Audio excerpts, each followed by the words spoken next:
Hi everyone, this is Louise from 805 Soap, and today what I'm showing you is some soaps that I recently made for a wholesale account. It's a new one. And Tracey Standridge from YouTube asked a question on how do I get wholesale accounts. And to be honest with you, I was at the gardening store. I went to a gardening store. It was a mom and pop place in another town over from where I live.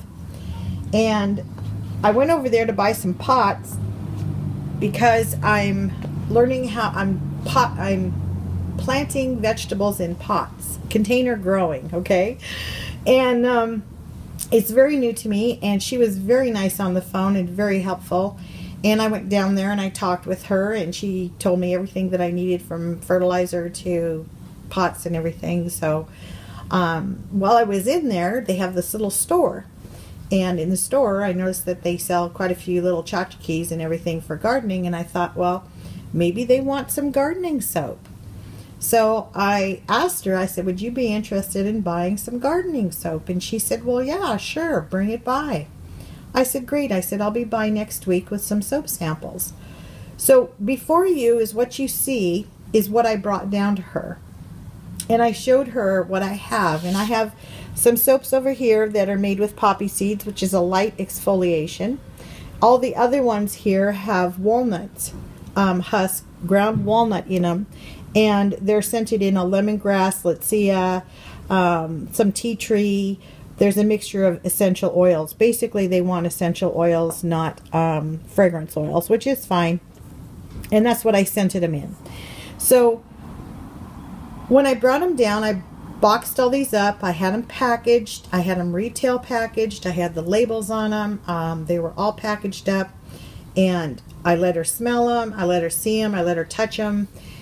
She really liked it. And she said to me, you know, how much are they? And I had on the back a retail price. And I told her my price is half of that retail price. So it was very easy for her to compute what it was and to see how much they would sell for. And she liked them. And I told her, I said, out of all of these soaps, I'd like you to take soaps that take one that you want and try it and use it. And we left some of these in their bathrooms there, where employees' bathroom or in the customer's bathroom, so that they can use them when they wash their hands.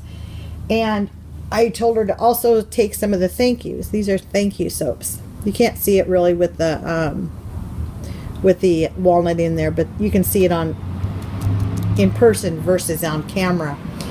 So after we got done talking and everything, and she told me what scents she wanted and everything, and I agreed with her, and I asked her what her budget was, and I said I can live with that. I asked her where my soaps would be. Could I have a shelf? She said, yes, you can have a shelf right here in front. We're going to clean out this whole shelf. They're having a big sale on March 25th, and all of my soaps will be in there on March 25th. It was very easy. It was an easy sale. I liked Janice. Janice was a great saleswoman on the phone. She wants customers to come down. She's enthusiastic. She's nice. This is the place I want my stuff to be at. I don't want it to just sit on a shelf. I want people to be excited about it and to say that they can use it, that they like the way it smells, and they like the way that it makes their hands feel after digging in dirt all day. So I think you have to be a little bit choosy on who you choose and what's a right fit for your company. Like I said, I didn't plan to go out on a sales call. This was after work, and I was just getting my gardening stuff. But I just felt like it was going to be a good niche for me. And it ended up to be a good niche. Sometimes I have to work a little bit harder when you cold call on people. But you also want to make sure you want to check out the traffic. You want to see who's working in there. Do they have a nice personality? Do they want to sell their products? Do they want to sell my products? This is important. These are the important things that you look for in people that are going to carry your soaps. You don't just want your soaps to sit on the shelf. You want people to buy them. In order for people to sell your soaps, they have to use your soaps. Yes, I give away full bar samples. I do not give these away as samples, these little ones. These are not. These are for the customer. I told her when her customer buys $25 or $30 or even $50, it's up to them. Give them a free sample of soap. And what this does is that this helps me sell my soaps, okay? So she doesn't have to do it, but she's also giving her customers something in return to say thank you. She got one of these and one of these for free, whether she bought from me or she didn't. I gave her those before I got an order. And that's the way I will continue to do business. Because if your customer, your new customer hasn't tried your soaps, how can they sell it? I mean, would you sell us something that you didn't try? I wouldn't. You know, if I don't know, if I don't like the way it smells or I don't like the way it looks, I'm not going to sell your soap. So I think you have to be on the other side of the table also. You want somebody behind that counter that's going to sell your soaps, somebody behind that counter that loves your soaps enough to push them when they're in the store.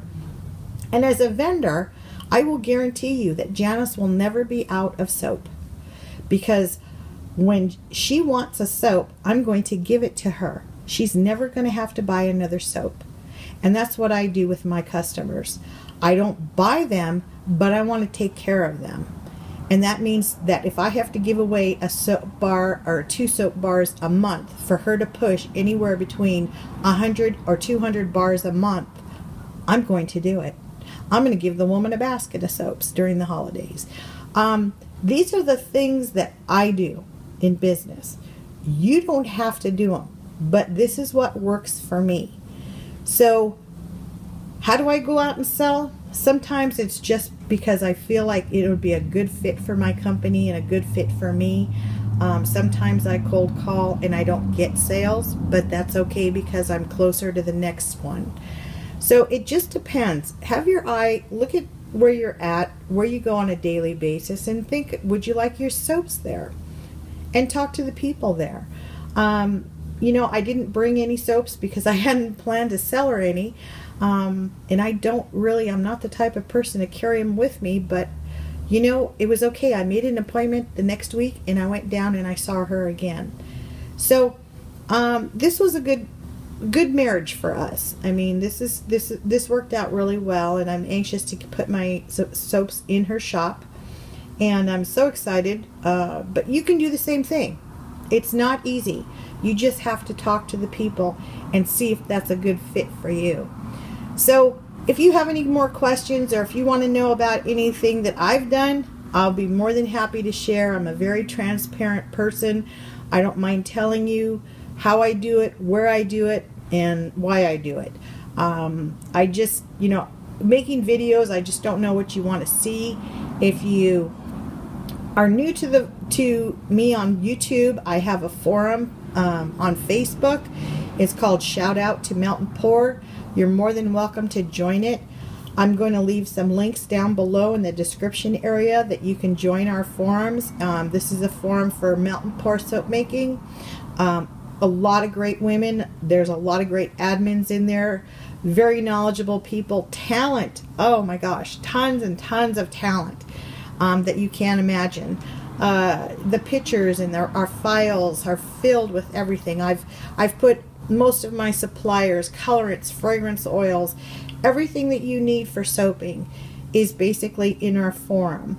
So if you're interested in making soap for a hobby, for presents, or to sell it, I suggest you come join our forum. If you have any more questions, leave them down below in the area, and I'll try to answer all of them, or answer any ones that I'm familiar with, and I'll be more than happy to help you. Have a great day. I hope everybody's doing well. Good luck in your journey. Bye.